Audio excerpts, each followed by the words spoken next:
اسلام کا بہت بڑا حکم ہم نے چھوڑا ہے، جس کی وجہ سے یہ سب کچھ ہمارے ساتھ ہو رہا ہے۔ وہ حکم کیا ہے؟ جہاد۔ ہم اسلام کی صرف تھوڑی تھوڑی چیزوں کو اپنائے ہوئے ہیں، اور وہ بھی گہرائی سے نہیں، دل و جان سے نہیں۔ جب دل کرے گا نماز پڑھ لی، جب دل کیا چھوڑ لی، جب دل چاہا تو قرآن پاک پڑھ لی، جب دل چاہا چھوڑ لی۔ فرائض واجبات کیا ہمیں نہیں پتہ، یعنی وہ جو چند احکام ہم نے اپنائے ہیں وہ بھی دل سے نہیں۔ لیکن اسلام ہمیں جہاد کا حکم دیتا ہے، کفار کے خلاف لڑنے کا حکم دیتا ہے۔ اس کی بڑی وجوہات میں آپ کے سامنے پہلے جو عرض کروں گا، لیکن سب سنی قرآن پاک کا فرماتا ہے جہاد کی تیز ہوتا ہے۔ ان اللہ اشتری من المؤمنین انفسهم واموالهم بان لهم الجنہ یقاتلون فی سبیل اللہ فیقتلون ویقتلون وعدا علیہ حقا فی التوراۃ والانجیل والقرآن ومن اوفى بعهده من الله فاستبشروا ببيعكم الذي بايعتم به وذلك هو الفوز العظيم۔ التائبون العابدون الحامدون السائحون، پورے اللہ نے اوصاف بیان کی۔ اللہ نے فرمایا اللہ نے مومنوں سے ان کی جانوں کو خرید لیا، سودا کیا اللہ نے ایمان والوں سے ان کی جانوں پر مالوں کا۔ سودا کس کا؟ جان مال کا۔ اور یہاں ایک بحث چلتی ہے جی یونیورسٹیوں کالجوں کے اندر، پریکٹسنگ مسلم اور نان پریکٹسنگ مسلم، اس کو جو اپنی طور پر اسلام کے اصولوں پہ اپنی قبول کرتے ہیں، وہ نہیں کرتے۔ یعنی آپ کی چوائس ہے، جو چاہے کرے، جو چاہے نماز پڑھ لیں۔ جب اسلام یہ نہیں کہتا، اسلام کا تو دو ٹوک فیصلہ یہ ہے، یا الذین آمنوا ادخلوا فی السلم کافہ، اے ایمان والو پورے کے پورے اسلام میں داخل ہو جاؤ۔ کوئی نہیں کہ میں آدھا مسلمان ہوں، میں اتنی اس پہ آگے نہیں جا سکتا، نہیں، کوشش آخر تک کرنی ہے، کوشش ایک ایک کو برابر کرنے کی کوشش کرنی ہے۔ ولا تتبعوا خطوات الشیطان، اور شیطان کے قدموں کے پیچھے نہ چلو، انہ لکم عدو مبین، وہ تمہارا برا دشمن۔ تو لہذا اللہ فرماتا ہے کہ اللہ نے مومنوں سے ان کی جان اور مال خرید لیے، یعنی وہ مومن اپنی زندگیاں اپنے مال اللہ کو بیچ چکے ہیں، اور اس کے بدلے ملے گا کیا؟ اس کے بدلے اللہ جنت دے گا، جنت دے گا۔ وعدنا حقا فی التوراۃ والانجیل والقرآن، یہ سچا وعدہ ہے جو قرآن میں بھی ہے، تورات میں بھی ہے، انجیل میں بھی ہے۔ ومن اوفی بعہدہ من اللہ، جو اللہ سے وعدہ کیے، جو اللہ سے کسی نے وعدہ کیا پورا کیا۔ فاستبشروا ببیعکم الذی بایعتم بہ، جو تم نے بیع کی ہے، جو اللہ سے یہ سودا کیا ہے، اس پر تمہیں خوشخبری، جو پورے کرے گا خوشخبری۔ وذلک هو الفوز العظیم، یہ بڑی کامیابی ہے۔ التائبون العابدون الحامدون الساجدون، وہ جو توبہ کرنے والے، اللہ کی تعریف کرنے والے، سجدہ کرنے والے، روزہ رکھنے والے، نیکی کا حکم دینے والے، برائی سے منع کرنے والے، بشر المؤمنین، مومنوں کو آپ بشارت دیجیے۔ تو اللہ نے ایسے مومنوں سے ان کی جان اور مال خرید لی۔ اب ایسے مومن آپ کو نظر کم آئیں گے، بلکہ نہ ہونے کے برابر ہوں گے، کہ جو اس طرح کا جنہوں نے اللہ سے سودا کیا ہو، تو جان مال اللہ کو دے دیں گے، بدلے میں کیا کرے گا؟ یہ بات یاد رکھیں۔ مولا کائنات کو مرتضیٰ شریف اللہ کا اللہ نے فرمایا ہے، کوشش کرو تمہاری موت کسی جہاد میں ہو جائے، کسی غزوے میں جاؤ، شہید ہو جاؤ، بچ جاؤ گے۔ اگر تمہاری موت بسترے پہ آئی تو یہ بہت سخت موت ہوگی، موت کا ایک جھٹکا 1000 تلواروں کے زخم سے زیادہ شدید ہے۔ تو لہذا اگر کسی غزوے میں اسلام کی خاطر لڑتے ہوئے شہید ہو جاؤ گے، بچ جاؤ گے۔ ابن ماجہ شریف کی حدیث بات ہے کہ جس کو راہ جہاد میں شہادت ملتی ہے نا اللہ کی راہ میں، اس کو اتنا درد ہوتا ہے جتنا کہ چونٹی کے کاٹنے کا ہوتا ہے، سوئی کے چبھنے میں، یا پھر چونٹی کے کاٹنے کا، صرف اس کو اتنی تکلیف ہوتی ہے۔ تو لہذا مولا کائنات نے فرمایا کوشش کرو کسی غزوے میں شہید ہو جاؤ، کسی جہاد میں لڑتے شہید ہو جاؤ، بچ جاؤ۔ اسی طرح اللہ کریم فرماتا ہے ہم سے تجارت اللہ نے ایک اور جگہ فرمائی ہے، سورہ صف، اور سورہ صف کو اللہ نے دوسری تیسری آیت میں فرما دیا، ان اللہ یحب الذین یقاتلون فی سبیلہ صفا کأنهم بنیان مرصوص۔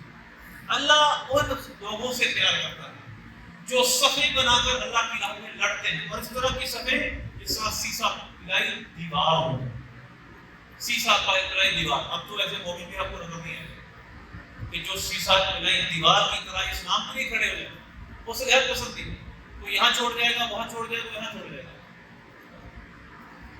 لہذا مصلحت پسندی ہر جگہ نظر آئے گی.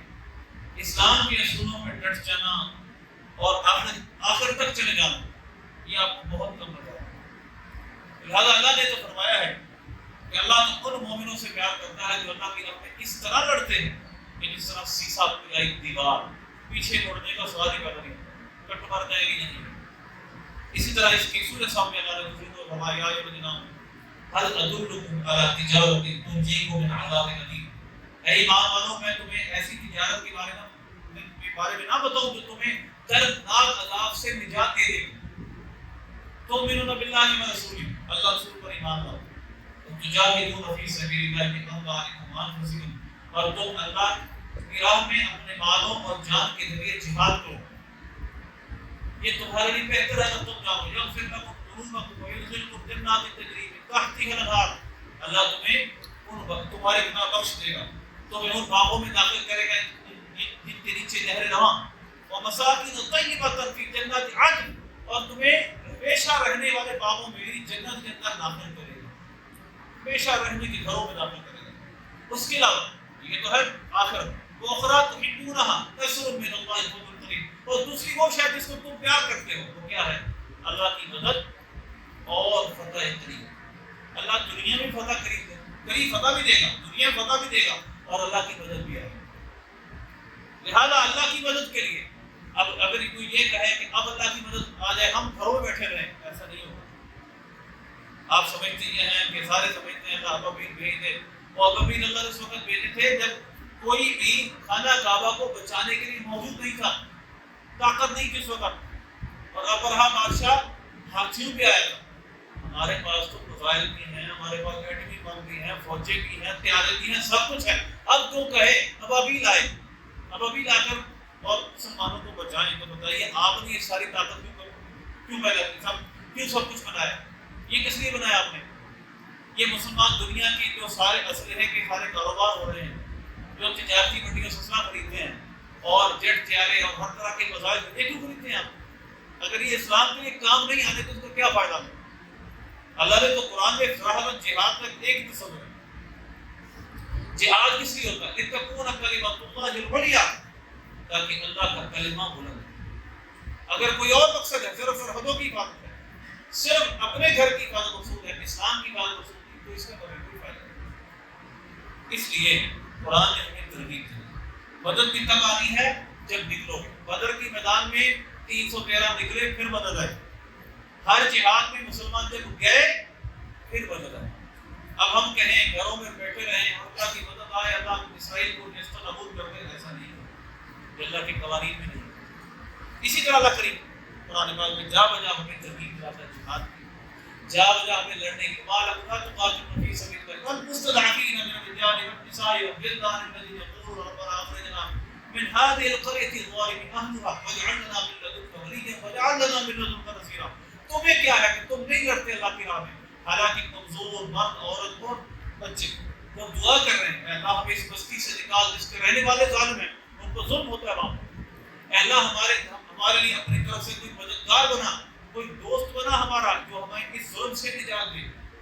اللہ ہی ظلم سے نجات دے گا، لیکن ان بندوں کے ذریعے امتحان ہمارا ہے. 2 ارب لوگوں کا امتحان ہے. اللہ وہ جب نکلو گے اللہ پھر مدد کرے گا. ایسے اسی طرح اللہ نے قرآن پاک میں جا بجا ہمیں ترغیب دی. اور اس کے ساتھ دوسرا ایک اور اہم معاملہ جس کو سمجھنا بڑا ضروری ہے. ہر شخص اٹھ کے یہی بات کرے گا، سرکاری تقریریں ہونی، سرکاری افسر سارے بڑے بڑے سیاستدان ایک ہی تقریر کریں گے، اسلام امن کا طرز ہے، اسلام امن کا دین ہے، اسلام امن کا دین ہے. کیا بات؟ حالات آپ کے سامنے. دنیا نے مسلمانوں کے بچوں کو بے دردی سے قتل کرنا شروع کر دیا. ہزاروں بچے شہید ہو چکے. اب ہمیں ابھی تک یہ سرکاری عہدیدار سارے ہمیں یہ بھاشن دیتے ہیں امن کا درس دیتا ہے اسلام، اور آیتیں پڑھتے ہیں. آپ ہمیں امن کا موضوع دیں، ہم آپ کو آپ سے 100 گنا زیادہ آیتیں پڑھ کے سنائیں گے. لیکن اسلام کے امن کے بھی قوانین ہیں، اسلام کے لڑنے کے بھی قوانین ہیں. جو ہم سے امن میں رہے گا، ہم کو نہیں چھیڑے گا، ہم اسے کچھ نہیں کہیں گے.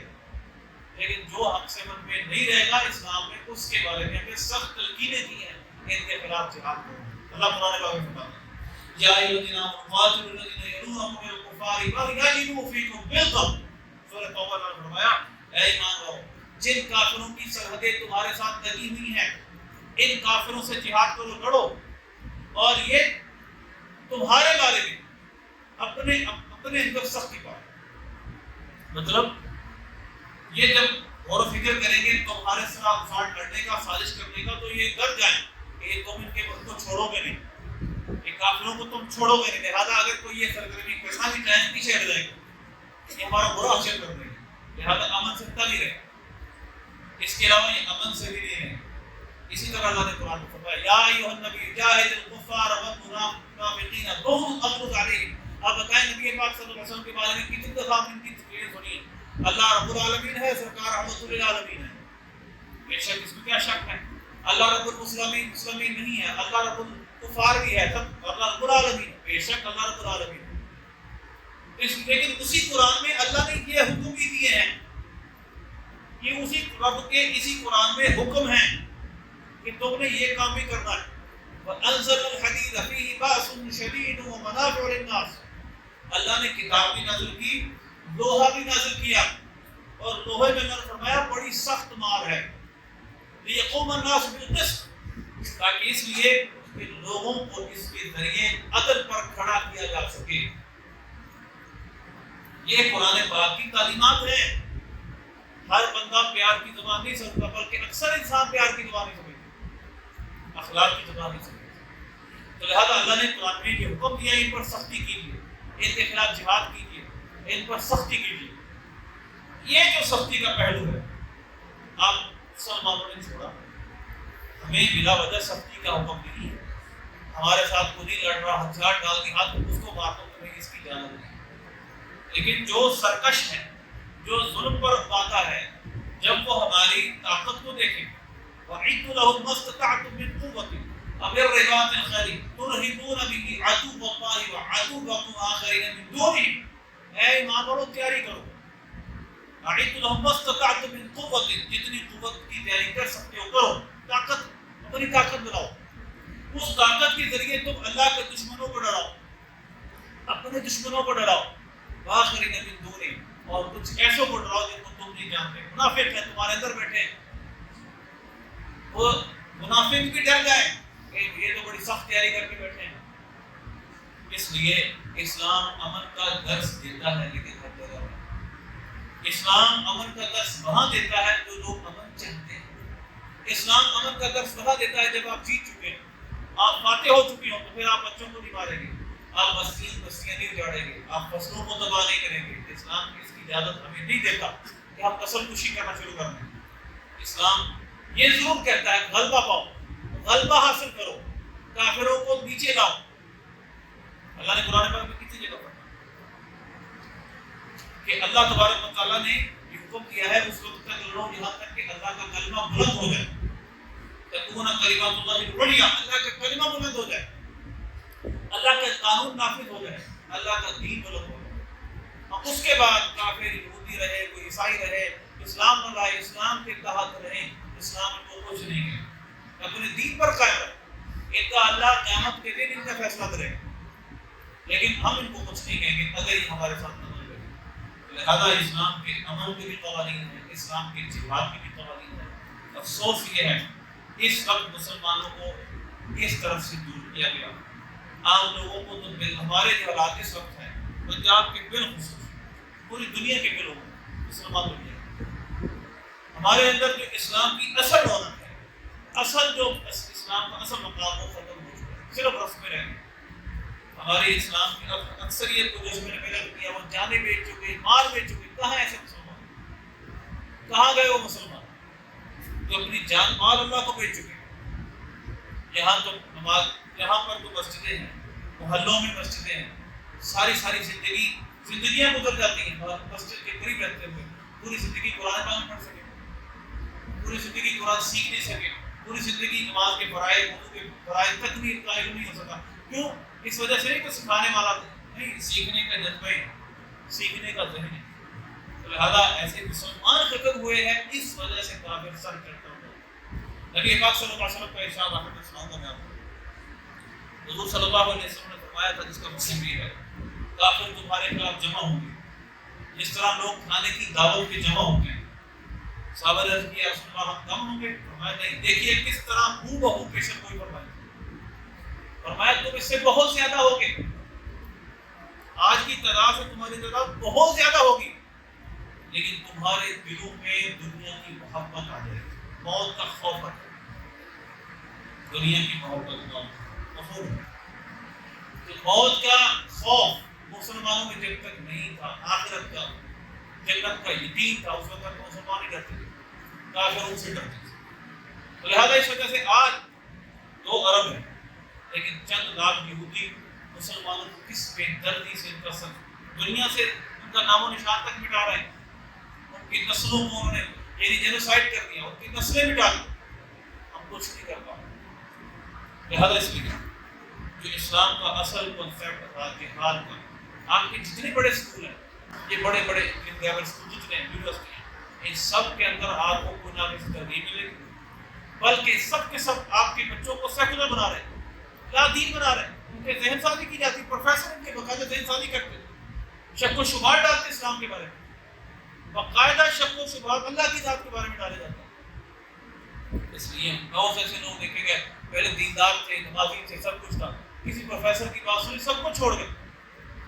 انہوں نے کسی سے بیٹھ کے بات بھی نہیں کی کہ یہ بات ٹھیک بھی ہے کہ نہیں. کسی سے اعتراض بھی کر لیتے اس سے جواب ایسا بھی کچھ. تو لہٰذا ایسے ماحول میں ہم یہ کریں گے کہ مجاہدین پیدا ہوں گے جو اور لڑکیاں اسکول کالج کے اندر بے پردہ ہو کر جاتی ڈانس کرتی ان کے بچے مجاہد پیدا ہوں گے. ان کے اندر مجاہدین پیدا ہوں گے ڈانس کر رہی ہیں. صلاح الدین پیدا ہوں گے اس طرح کی عورتوں سے جو سارے رات گانے سنتی ہیں جو گھروں میں بیٹھی ہیں وہ سارے ڈرامے گانے طرح طرح کے چینلوں پہ جا کے دن رات ڈرامے لگتے ہیں. اس لیے ہمارے اندر سے وہ اصل اسلام ہی ختم ہو گیا یقین ہی ختم ہو گیا. اب وہ مجاہدین اور وہ جذبے والے لوگ کہاں سے پیدا ہوئے. اللہ سبحانہ اللہ نے صحیح معنوں میں اسلام کو بنانے کی توفیق عطا فرمائے. اللہ ہمارے مسلمان مذہب کے مسلمان یہودیوں کے ظلم سے نجات عطا فرمائے. مسلمانوں کو ان کی مدد کے لیے توفیق عطا فرمائے. آمین.